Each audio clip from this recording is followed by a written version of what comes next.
ఈ శివరాత్రికి మీరు ఏడుపాయలు వెళ్ళాలనుకుంటున్నారా? అక్కడ జరిగే జాతరని చూడాలనుకుంటున్నారా? లేదా ఈ టెంపుల్‌కి చాలా రోజుల నుంచి వెళ్ళాలని అనుకోని ఎలా వెళ్ళాలో తెలియక ఆగిపోయారా? అయితే వీడియో మీకోసం. ఈ వీడియోలో నేను మీకు శ్రీ ఏడుపాయల వనదుర్గ భవాని అమ్మ టెంపుల్‌కి హైదరాబాద్ నుంచి ఎట్లా వెళ్ళాలో కంప్లీట్ డీటెయిల్స్ అయితే చెప్తాను. వీడియోని ముందు లైక్ చేసి ఛానల్‌ని సబ్స్క్రైబ్ చేసుకోండి. త్వరలో శివరాత్రి రాబోతుంది కదా! ఇక్కడ అంగరంగ వైభవంగా జాతర జరుగుతుంది. వారం రోజుల పాటు చాలా వైభవంగా జాతర జరుగుతుంది ఇక్కడ. మీరు కూడా వెళ్ళాలనుకుంటున్నారా? మరి ఇంకెందుకు లేటు వెంటనే ప్లాన్ చేసుకోండి. మేము లాస్ట్ వీక్ ట్యూస్డే అంటే రథసప్తమి నాడు వెళ్ళామన్నమాట. మామూలు రోజుల్లోనే ఇక్కడ రష్గా ఉంటుంది. ఇంకా ట్యూస్డే ఫ్రైడే అయితే కూడా చెప్పాల్సిన అవసరం లేదు. ఇప్పుడే ఇంత క్రౌడ్గా ఉంది అని అంటే జాతర జరిగే టైంలో ఇంకెంతమంది జనాలు ఉంటారో మీరే ఊహించండి. మేము రథసప్తమి నాడు వెళ్ళామన్నాను కదా, సో పొద్దున్నే లేచి నేనైతే ఇంకా రెడీ అయిపోయి పిల్లల్ని కూడా రెడీ చేసేసుకొని స్టార్ట్ అయిపోతున్నాం అనమాట. అంటే మార్నింగ్ 7 కల్లా స్టార్ట్ అయిపోయినాం మేము ఇంట్లో నుంచి. ఇంకా రథసప్తమి రోజు నుంచి మనకైతే ఎండలు స్టార్ట్ అయిపోతాయి కదా, ఇంకా శివరాత్రి టైంకి అయితే మంచి ఎండలు ఉంటాయి. జాగ్రత్తగా వెళ్ళడానికి ప్లాన్ చేసుకోండి. మనకి హైదరాబాద్ నుంచి వెళ్లే వాళ్ళకి 3 రూట్స్ ఉన్నాయి. బస్సులో వెళ్ళాలి అనుకుంటే కనుక ఎంజీబీఎస్ నుంచి వెళ్ళొచ్చు, జేబీఎస్ నుంచి వెళ్ళొచ్చు అండ్ పటాన్ చెరువు నుంచి కూడా వెళ్ళొచ్చు అనమాట. ఎంజీబీఎస్ బస్ స్టాండ్ నుంచి వెళ్ళాలనుకుంటే కనుక అదేనండి Mahatma Gandhi bus station, central bus station అంటాం కదా, అక్కడ నుంచి వెళ్ళాలనుకుంటే కనుక మనకి డైరెక్ట్ గా మెదక్ బస్సెస్ అయితే ఉంటాయి. మనకు అరౌండ్ అక్కడ నుంచి 86 కిలోమీటర్స్ అయితే అవుతుంది అనమాట డిస్టెన్స్ వచ్చేసి. అండ్ టైం వచ్చేసి 2 to 2.5 hours టైం అయితే పడుతుంది మనం బస్సులో వెళ్తే కనుక. ఈసారి ట్రాఫిక్ ని బట్టి బస్సెస్ ని బట్టి ఒక 1 hour కూడా లేట్ అయిపోతుంది. ఇంకా ఇన్ అండ్ అరౌండ్ సికింద్రాబాద్ దగ్గరలో ఉండే వాళ్ళైతే కనుక జూబ్లీ బస్ స్టేషన్ అంటే సికింద్రాబాద్ నుంచి కూడా మీరు వెళ్ళిపోవచ్చు అనమాట. ఇక్కడ నుంచి కూడా మనకు డైరెక్ట్ గా మెదక్ బస్సెస్ అయితే ఉంటాయి. అయితే మనం మెదక్ దాకా వెళ్ళాల్సిన పనేం లేదు. మనకి ఏడుపాయలు కమ్మానంటే అక్కడ దించేస్తారు. అక్కడ నుంచి మనం 20 రూపీస్ ఆటో ఛార్జ్ పెట్టేసి గుడి దగ్గరికి అయితే వెళ్ళిపోవచ్చు. అండ్ ఇక్కడ నుంచి కూడా మనకు అరౌండ్ 2 to 2.5 hours టైం అయితే పడుతుంది. ఇక్కడ నుంచి కూడా మనకి అమ్మవారి టెంపుల్కి వెళ్ళడానికి 81 కిలోమీటర్స్ అయితే చూపిస్తుంది అనమాట డిస్టెన్స్. నెక్స్ట్ వచ్చేసి సంగారెడ్డి, పటాన్ చెరువు ఇటువైపు నుంచి వెళ్ళాలనుకునే వాళ్ళకి మాత్రం పటాన్ చెరువు నుంచి కూడా డైరెక్ట్ బస్సెస్ అయితే ఉంటాయన్నమాట, మెదక్ బస్సెస్ అని. లేదు అంటే సంగారెడ్డి నుంచి వెళ్ళే వాళ్ళకి కూడా ఇంకా దగ్గరే మెదక్ బస్సెస్ ఉంటాయి. మెదక్ బస్ క్యాచ్ చేసి మనం ఏడుపాయలు కమాన్ అంటే దించేస్తారనమాట. అక్కడ నుంచి మనం 20 రూపీస్ ఆటో ఛార్జ్ అయితే మనం గుడికి అయితే వెళ్ళిపోవచ్చు. సో మేమైతే త్రూ పటాన్ చెరువు నుంచి అయితే వెళ్ళినాం అనమాట. ఇక్కడ మేము కూడా ఏడుపాయలు కమాన్ దగ్గర దిగేసి ఇక్కడ ఆటో అయితే ఎక్కేసినాము. ఆటో ఛార్జ్ వచ్చేసి 20 రూపీస్ తీసుకుంటారు. డైరెక్ట్ గా మనని అమ్మవారి గుడి దగ్గర ముందే దించేస్తారనమాట. వెళ్ళే రూట్ లోనే మనకి చిట్కూల్ చాముండేశ్వరి టెంపుల్ కూడా కనిపిస్తుంది. ఎవరైనా ఇప్పటిదాకా చిట్కూల్ చాముండేశ్వరి టెంపుల్ కూడా విజిట్ చేయకపోతే ఒకసారి విజిట్ చేయడానికి ట్రై చేయండి. సో మనం అయితే గుడి దగ్గరకు అయితే రీచ్ అయిపోయినాం అనమాట. ఇక్కడ ఇవన్నీ టెంట్లు ఇవన్నీ చూస్తున్నారు కదా, ఇప్పుడు ఈ ప్లేస్ అంతా కూడా చాలా ఖాళీగా ఉంది. విత్ ఇన్ 1 week లో ఇదంతా కూడా ఫిల్ అయిపోతుంది అనమాట. జాతరకి అసలు కాలు పెడితే దూరినంత జనం అయితే వస్తారు, ఇసుక పోస్తే రానంత జనం వస్తారనమాట. అంత రష్గా ఉంటుంది, అంత క్రౌడ్గా ఉంటుంది ఈ ప్లేస్ అయితే. మిగతా రోజుల్లోనే ఇక్కడ మొక్కులు తీర్చుకునే వాళ్ళు, పుట్టెంటుకలు చేసుకునే వాళ్ళు, ఫంక్షన్లు చేసుకునే వాళ్ళు చాలా మంది వస్తూ ఉంటారు. అలాంటిది ట్యూస్డే ఫ్రైడే అయితే ఇంకా క్రౌడ్గా ఉంటుంది. ఇంకా నెక్స్ట్ వచ్చే జాతర అప్పుడు అయితే అసలు చెప్పాల్సిన అవసరం లేదు, చాలా అంటే చాలా క్రౌడ్గా ఉంటుంది. కాకపోతే ఫెసిలిటీస్ అన్ని కూడా అప్పుడు బాగానే ఉంటాయి. ఇక్కడ అమ్మవారి గుడి ముందు మనకి పుష్కరిణి అంటే గుండం కూడా కనిపిస్తుంది కదా, ఇక్కడే మనకి ఈ నీళ్ళు అనేవి 7 పాయలుగా ప్రవహిస్తాయి అనమాట. అందుకని ఈ ప్లేస్ ని 7 పాయలు అంటారు. అండ్ ఇక్కడ వచ్చేసి మీరు చూస్తున్నారుగా చిన్న గుండం అంటే గుంటలా కనిపిస్తుంది, అక్కడ నీళ్లు ఉన్నాయి. ఒక ఆవిడ కూర్చొని ఉంది కదా, అక్కడ ఏంటి అంటే అది బాలింత బావి అంటారు అనమాట, బాలింత కొలను అంటారు. అందులో ఎవరికైతే పిల్లలు లేరో వాళ్ళని అక్కడ ఒకసారి ఆ నీళ్ళలో ముంచి వాళ్ళకి ఆ నీళ్లు పోస్తే కనుక భార్యాభర్తలకి పిల్లలు పుడతారని నమ్ముతారు. ఇది నిజంగానే చాలా మంది విషయంలో అయితే ప్రూవ్ అయ్యింది, నిజంగానే వర్కౌట్ అవుతుంది. చాలా నమ్మకంగా చాలా మంది ఆచరిస్తారు ఇప్పటికీ కూడా. మేమైతే అమ్మవారి గుడి ముందున్న గుండంలో స్నానాలు ఆచరించేసి ఇంకా నెక్స్ట్ అయితే అమ్మవారి దర్శనకు అయితే వెళ్ళిపోయినాం అనమాట. ఇక్కడ మనకి స్పెషల్ దర్శనం కూడా ఉంటుంది, పర్ పర్సన్ 80 రూపీస్.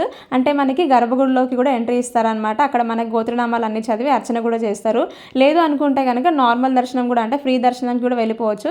పెద్దగా టైం ఏం పట్టదు, మహా అయితే 10 to 15 minutes టైం అయితే పడుతుంది. ఆ రోజుల్లో మధ్యాహ్నం 12:30కి అట్లా గుడి క్లోజ్ చేసేసి మళ్ళీ 3 o'clock అట్లా ఓపెన్ చేస్తారు. కానీ ట్యూస్డే అండ్ ఫ్రైడే మాత్రం క్రౌడ్ ఎక్కువగా ఉంటుంది కాబట్టి మధ్యాహ్నం హారతి ఇచ్చిన తర్వాత మాత్రం గుడిని అయితే బంద్ చేయరు, అంటే ఓపెన్ గానే ఉంటుంది. ఇక్కడ అమ్మవారి దర్శనం అయిపోయిన తర్వాత మనం ఇక్కడ దీపాలు వెలిగించవచ్చు, కొబ్బరికాయ కూడా కొట్టుకోవచ్చు. కొబ్బరికాయ కొట్టే వాళ్ళు కూడా ఉంటారు.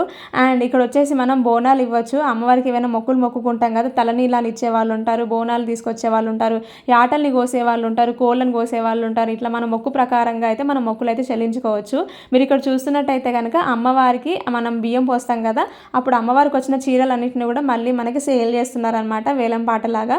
మనకు నచ్చితే కనుక అక్కడ శారీస్ కూడా తీసుకోవచ్చు, చాలా తక్కువ కాస్ట్లోనే బాగుంటాయి చీరలు కూడా. అమ్మవారి గుడి ముందు మనకి ధ్వజస్తంభం కనిపిస్తుంది కదా, ఇక్కడ నుంచి లోపలికి ఎంట్రీ అయితే ఉంటుంది అనమాట. ఇది మేము వెళ్ళింది ట్యూస్డే రోజు అయినప్పటికీ ఇంత క్రౌడ్ ఉంది చూసిర్రా. అండ్ ఫ్రైడే కూడా ఇంతే జనాలు ఉంటారు. అప్పుడు కేవలం జాతర టైంలో మాత్రమే జనాలు ఉండేవాళ్ళంట, కానీ కానీ ఇప్పుడు మాత్రం బస్సెస్ అన్నీ ఉంటున్నాయి ఫెసిలిటీస్ కాబట్టి జనాలు అయితే బాగానే వస్తున్నారు.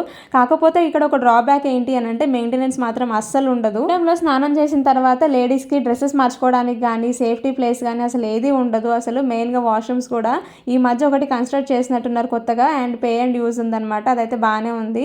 అండ్ లేడీస్కి డ్రెస్ చేంజింగ్ రూమ్ అయితే కూడా అస్సలు లేవు.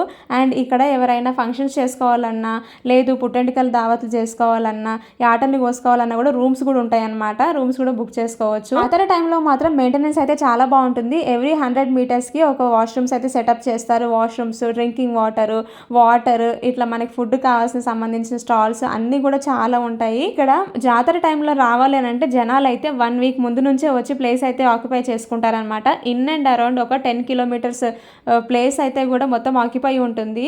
అక్కడంతా కూడా టెంట్స్ అయితే వేసుకొని ఉంటారు. మనకి రూమ్స్ కావాలంటే అప్పుడు ఎక్కువ రూమ్స్ అయితే దొరకవు, ముందే మనం బుక్ చేసి పెట్టుకోవాల్సి ఉంటుంది. మెయిన్గా అయితే సంఘంలో వాళ్ళకే ఇస్తారనమాట. మనకి ఇక్కడ తినడానికి ఫుడ్ మాత్రం మనం కొనుక్కోవాలి, ఐదర్ మనం ప్రిపేర్ చేసుకోవాలి అంతే. ఫ్రీ భోజనం మాత్రం అస్సలు దొరకదు, అన్నదానం మాత్రం అస్సలు ఉండదు. నాన్ వెజిటేరియన్స్కి అయితే మనకి ఇక్కడ వండించే వాళ్ళు కూడా ఉంటారు. మనకి చికెన్ కానీ మటన్ కానీ బగారా రైస్, వైట్ రైస్ ఇట్లా అన్నీ కూడా ఈ స్టాల్స్ ఉంటాయి. వాళ్ళైతే మనకు వండిస్తారు. మనం ఎంతమంది ఉన్నామో చెప్తే మనకు అంతమందికి మెంబర్స్కి కలిపి పలానా అమౌంట్ అని చెప్పేసి మనకైతే వాళ్ళు వండిస్తారనమాట.